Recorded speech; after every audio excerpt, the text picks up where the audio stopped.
WhatsApp guys and welcome back to a new vlog. आपने title and thumbnail से देख लिया होगा कि आज हम कहाँ जा रहे हैं।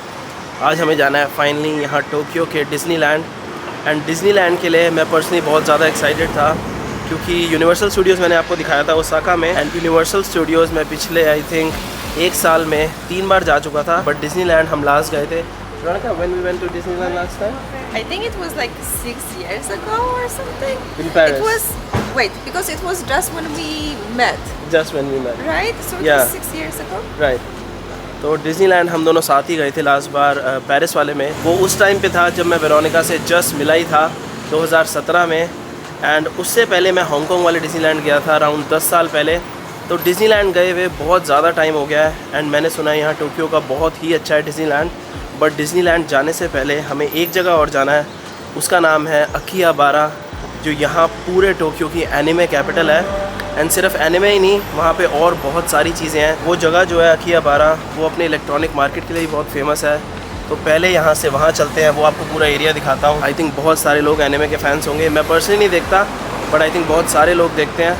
तो पहले वहाँ चलते हैं एंड देन आज के ब्लॉग में आपको दिखाऊँगा डिज़नीलैंड। When we went to Universal Studios, we went just when it opened. Yeah. But today we changed our approach yes, because it was super full. Because we thought that maybe it will be more empty in the morning, but it wasn't.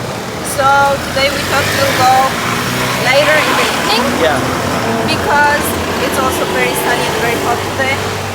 So let's see how it's gonna be. या तो आज हम डिज़नीलैंड around 5 बजे जाएंगे।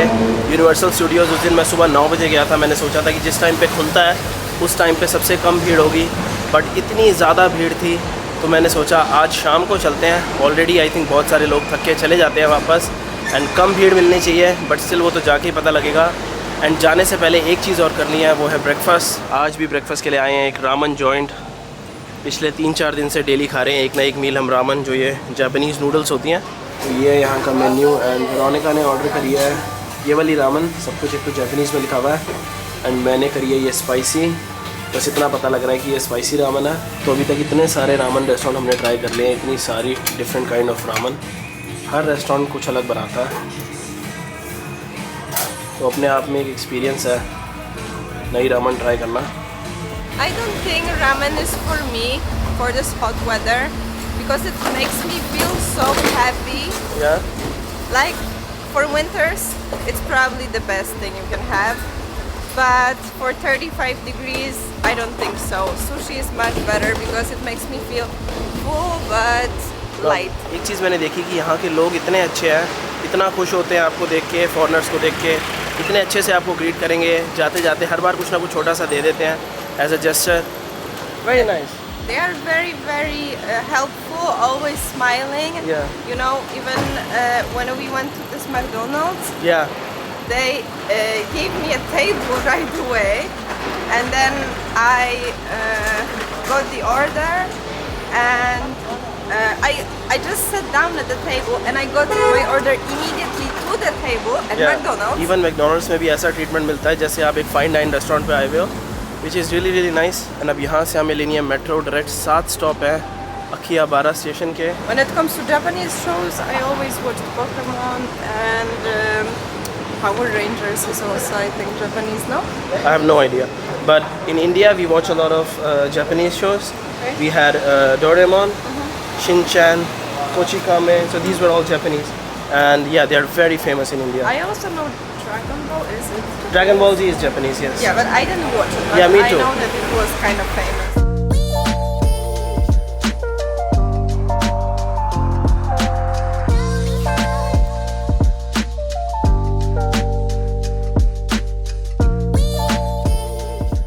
And ये metro card मैंने $10 में book कराया था 3 दिन के लिए। आपके पास 3 ऑप्शन होते हैं, आप 24 घंटे का ले सकते हो यहाँ टोक्यो में, 48 आवर्स का, या फिर ये 72 आवर्स का। एंड अगर आप यहाँ आके स्टेशन से लोगे तो ये आपको आई थिंक $14 या $15 का पड़ेगा। तो मैंने इसे ऑनलाइन बुक कराया था क्लूक से। जितनी मुझे सारी ऑनलाइन बुकिंग करानी होती है वो मैं क्लूक से करा लेता हूँ। तो आज की जो डिज़नीलैंड की टिकट है वो भी हमने क्लूक से बुक कराई थी। लिंक मैं डिस्क्रिप्शन में डाल दूँगा सारी चीज़ों की, अगर आपको भी बुक कराना है।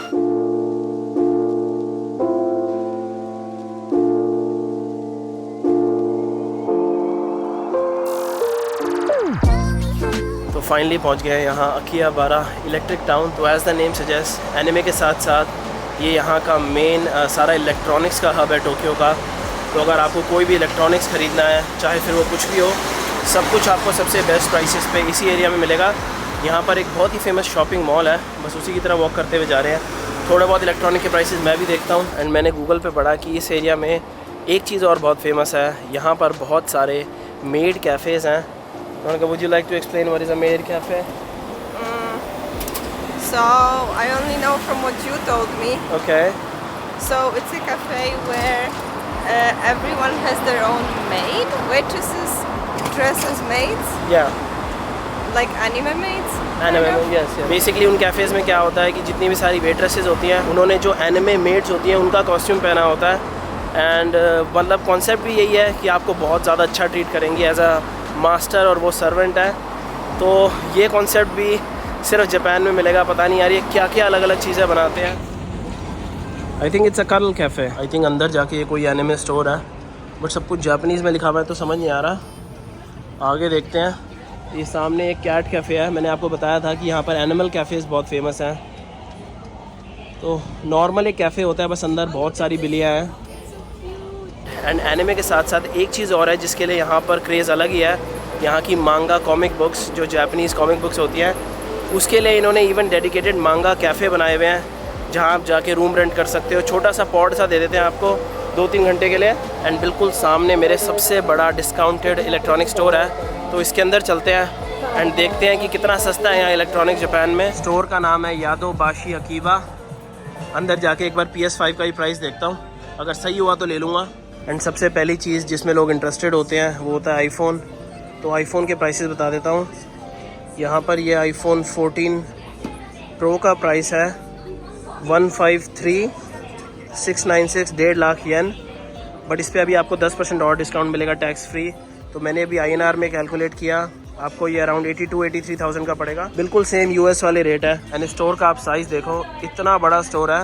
एंड ऐसे 5 फ्लोर हैं यहाँ पे। अब ये देखो, यहाँ पर ये सिटीज़न का बूथ बनाया हुआ है। एंड आप अपने हिसाब से ये पूरी वॉच कस्टमाइज़ करा सकते हो, कैसा डायल चाहिए आपको, अंदर कैसा चाहिए, इवन ग्लास कैसा होना चाहिए, कौन सा बैंड। क्योंकि सिटीज़न ये जापानीज़ ब्रांड है। 2-3 जापानीज़ सबसे बेस्ट है ब्रांड अगर आपको घड़ी लेनी है। एक सिटीज़न हो गई, यहाँ पर ये कैसियो है, कैसियो भी जापानीज़ है, सेको भी जापानीज़ है। वहाँ पर वो सेको का काउंटर है।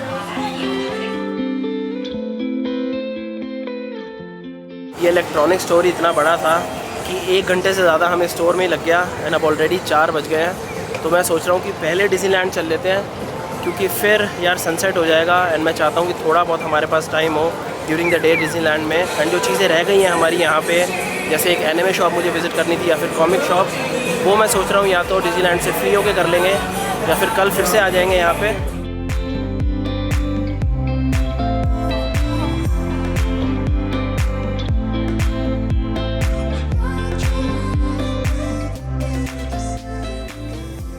फाइनली पहुँच गए हैं डिज़नीलैंड। एंड डिज़नीलैंड आने के लिए जिस स्टेशन आपको आना है उसका नाम है मायहामा। इसी स्टेशन से डायरेक्ट एक्सेस है डिज़नीलैंड का। एंड अब मौसम बिल्कुल बढ़िया हो गया है, तो आई थिंक अच्छा डिसीजन रहा। सिर्फ ये देखना है कि इतना क्राउडेड होगा या नहीं। I was thinking exactly the same thing. Right? Yeah.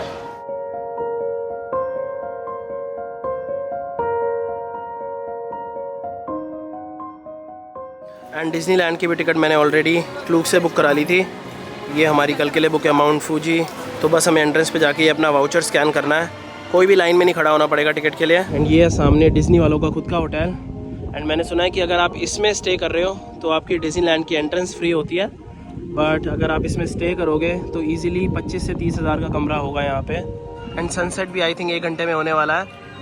तो गोल्डन आवर पे वैसे ही इतना सब कुछ बढ़िया लग रहा है। Do yourself a favor and come here at golden hour. या don't come in the morning. No, no. तो बिल्कुल सही डिसीजन रहा शाम को आने का। Veronica, Yeah? from first look, which is better for you, Universal Studios or Disney? Disneyland. Why? It's so beautiful. What do you mean? The castle? So much better everything. मुझे तो याद भी नहीं है कि डिज़नीलैंड में राइड्स कौन सी होती हैं, क्योंकि इतनी पहले गया था, 6 साल पहले। एंड जिस टाइम पे हम गए थे पेरिस वाले डिज़नीलैंड, उस टाइम पे वहाँ इतनी भीड़ थी कि हमने कुछ भी नहीं किया था। एंड बिल्कुल सामने मेरे डिज़नी का कैसल है and it looks absolutely beautiful. ये चीज़ बहुत ही सुंदर लगती है डिज़नीलैंड की मुझे। एंड इसी के ऊपर वो फायरवर्क्स होते हैं जो अनफॉर्चुनेटली अभी टेम्परेरीली इन्होंने सस्पेंड किए हुए हैं, तो वो हम देख नहीं पाएंगे। But I hope at least Disney की परेड देखने को मिलेगी। एक परेड भी होती है डिज़नीलैंड के अंदर। एंड रिजॉर्ट में ऐसी ये बसेस भी चलती हैं, अगर आपको वॉक नहीं करना तो आप इनके अंदर टूर ले सकते हो। ये हर जगह रुकते हुए जाती हैं।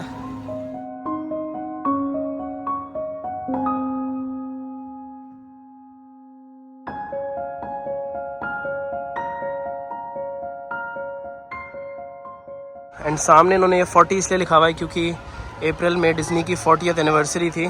The biggest difference between Universal Studios and Disneyland is that Universal Studios has more rides. Disneyland has rides but not as many. Yeah. They have more things to do. Yeah, like for example, you have all these actors that are, you know, characters, and they are walking around. And Yeah, like it is different. It has a different vibe. for sure. But I don't know. I just like Disneyland more. What about you? No, for me Universal Studios.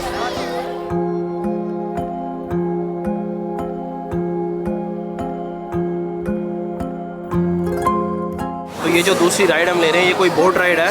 And look at this, ये कितना beautiful बनाया हुआ है इन्होंने indoor.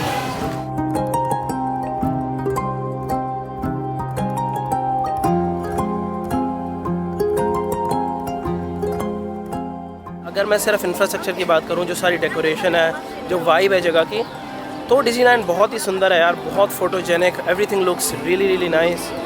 It really gives you this vibe that you are in a movie, right? Right. And ये जितने भी घर बनाए हुए हैं, या तो ये रेस्टोरेंट्स हैं या फिर जो सुवीनियर गिफ्ट शॉप्स होती हैं। अभी तक तो जो 2 राइड हमने करी दोनों बिल्कुल बच्चों वाली थी, बट मुझे पता है कि 2-3 राइड हैं डिज़नीलैंड में भी जो मतलब काफ़ी अच्छी हैं। एक तो ये मेरे लेफ़्ट में मुझे लग रही है, इस पर सबसे ज़्यादा भीड़ है। इस राइड का नाम है beauty and the beast. And ये एक और कैसल है सामने, आई थिंक इसके अंदर जाना है हमें। ये कैसल के साथ में इन्होंने ऐसे ये फेक स्टीम बनाई हुई है, तो बहुत ही मूडी सी थीम लग रही है।